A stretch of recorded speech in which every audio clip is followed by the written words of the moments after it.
Good morning, students. Today we begin our history lesson with the chapter Nationalism in India. And I am going to begin this chapter by first making a timeline. Once you memorize the timeline, then we will go according to the book. Trust all of you are safe and well at home. Nobody is moving out. Let us begin studies, because remember that you are in class 10th and you need to be abreast with all your studies. Now, the nationalism of India, when we begin for class 10th, it only talks about the Gandhian phase.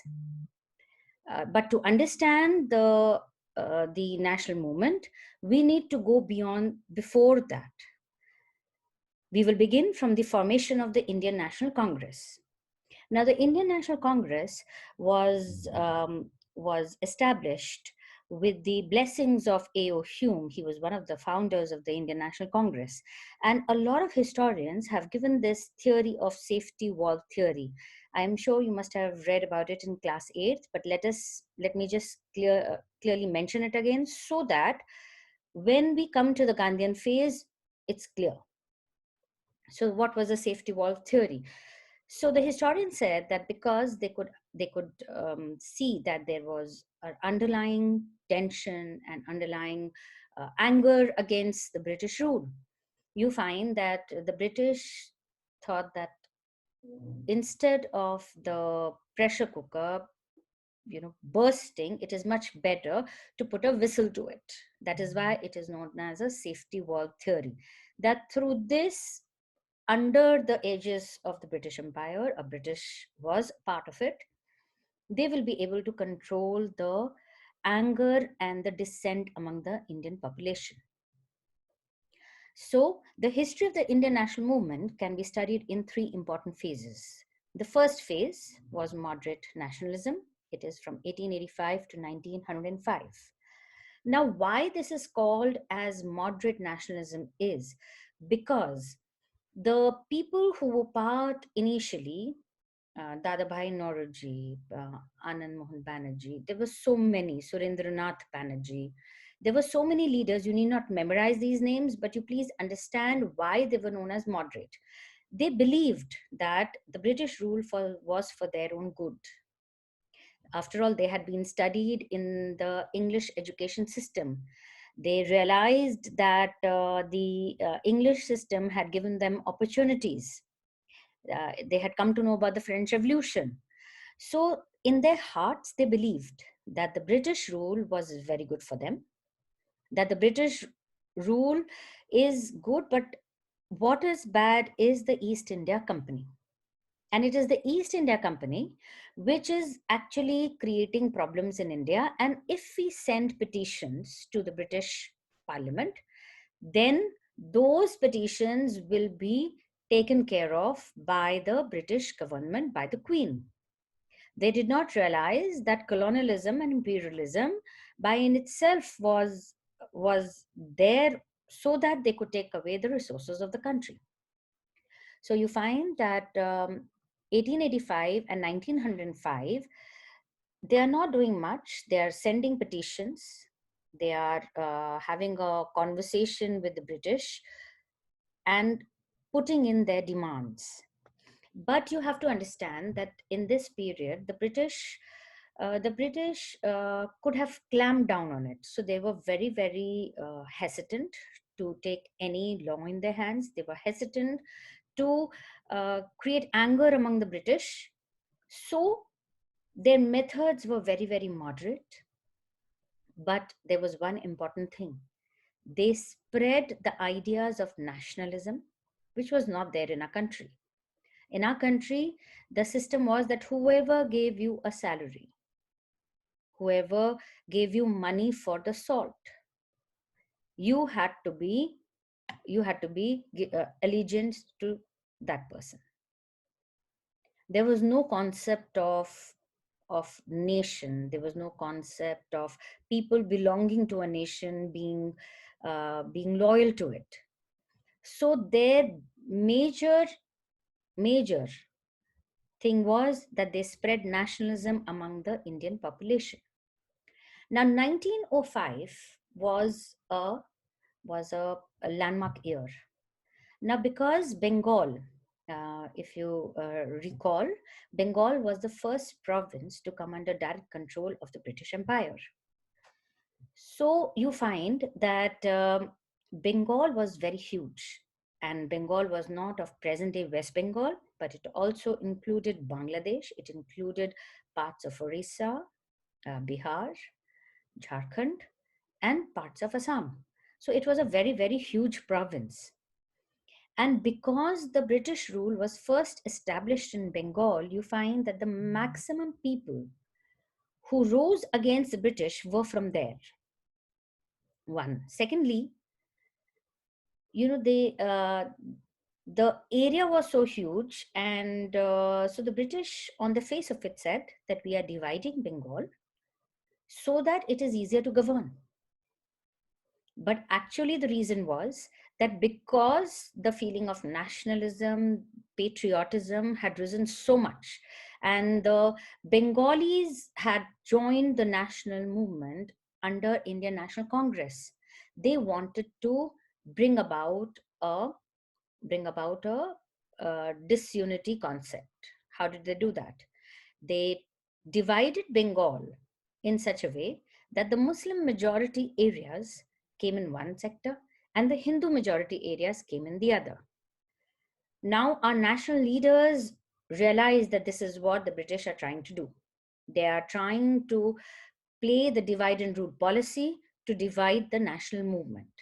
So in 1905, you find that Swadeshi movement began. And this was led by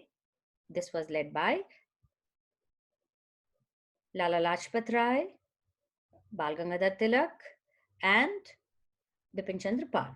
Now let us see the moderate phase, 1885 to 1905.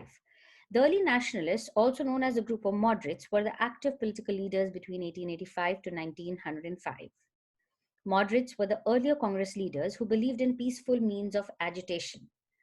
They were people who believed in British justice and were loyal to them. Hence, they believed in giving petitions to the British government. I just explained to you. I have given the photograph of W.C. Banerjee, the first president of Indian National Congress. Let us come to the extremist phase. Now, if you can see on the top left, that is Bal Gangadhar Tilak. Then there is Lala Lajpat Rai, and then Bipin Chandra Pal. Now, the extremist phase lasted from 1905 to 1915. As I told you, that the three leaders of this phase were Lala Lajpat Rai, Bipin Chandra Pal, and Bal Gangadhar Tilak. They were radical in their approach, and they came in the forefront after the partition of Bengal of 1905. I just explained to you why the partition of Bengal happened. They started Swadeshi and boycott movements and national education. They realized that any movement to succeed, we had to have our own institutions. The Swadeshi movement and the boycott movement were included when Gandhiji came to the forefront. Now, what was the Swadeshi movement? The Swadeshi movement was use of Indian goods. Boycott movement was boycott of anything foreign. So you find that public bonfires were held. The people who sold British goods, they were boycotted. So people were hesitant to to sell also the British goods.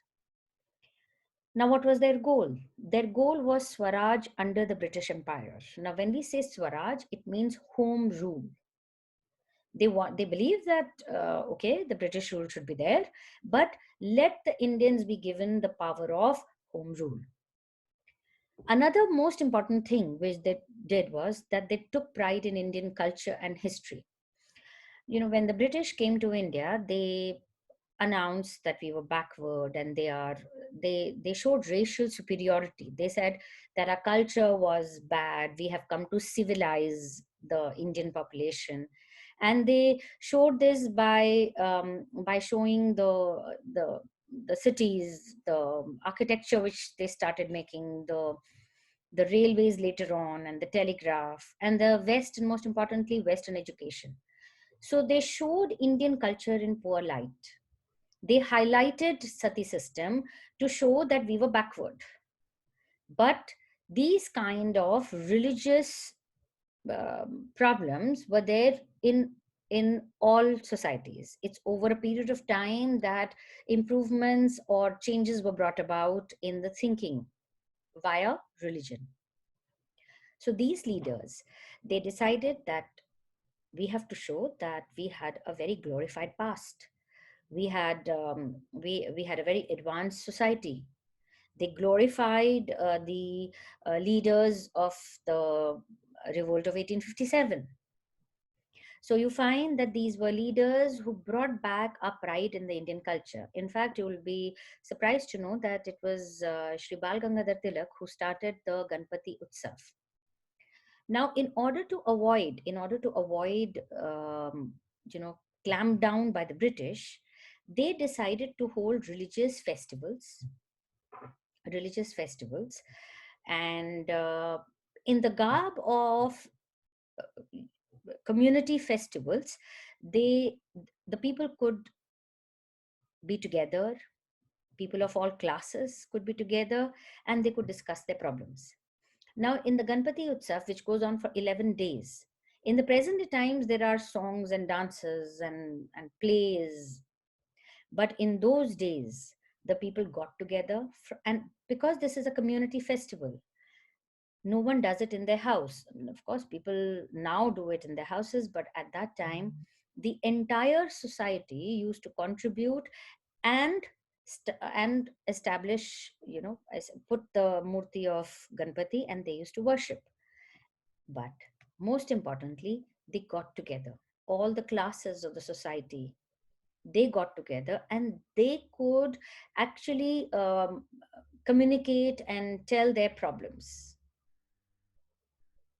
Now let us come to the Kantian phase, 1915 till 1947, till we received our independence. Now, when Gandhiji came on the in India, um, he came with a lot of expectations from the Indian people, because the the people had heard about his successes in South Africa, uh, where if you do not know, he had gone as a lawyer, and he was thrown out of a first class compartment because of his color, and there the apartheid was very, very strict. There were separate trains, there were separate roads, there were separate beaches where the coloreds could not go. So extreme apartheid was there in South Africa. When he came to India, he had been outside India for a very, very long time.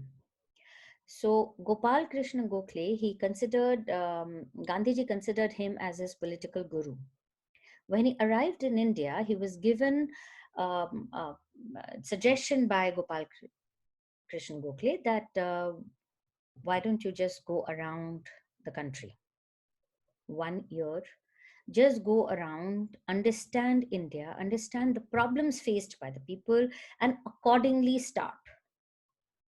So you find that this concept of a Bharat Darshan has been brought forward by the present governments. In what way? The newly appointed IAS, IPS officers, they are also taken on a Bharat Darshan, so that they can understand the poverty, the problems, the difficulties faced by the common people. And it's then, only after then, that they are given their charges. Now, let us come to the three early experiments. Now, this was during his Bharat Darshan that he went to first Champaran Satyagraha, Bihar, in favor of indigo planters. Now, in Champaran, in Bihar, the problem was that the agriculturists were forced to grow indigo. Now, indigo plantation was difficult also because the soil was rendered bad after its cultivation. So the people of Bihar sent a letter to Gandhiji to visit Bihar and to start a Satyagraha. Gandhiji was successful.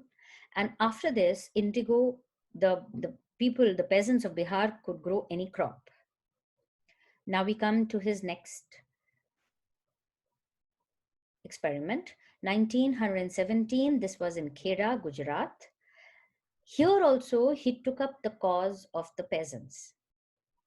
Here, there was a crop failure, and the people could not give the desired revenue. So, Gandhiji, he held a satyagraha and he was successful. Even in this, he was successful, and you find that the peasants got not only relief of a longer period of duration to pay the revenue, but the revenue was also reduced. The third was 1918, Ahmedabad mill strike. In Ahmedabad, he took up the cause of the workers. The problem was that they wanted continued bonus, they wanted a shortage of working hours. Gandhiji did a satyagraha and he had a talk with the mill owners, and you find that he was successful even in that.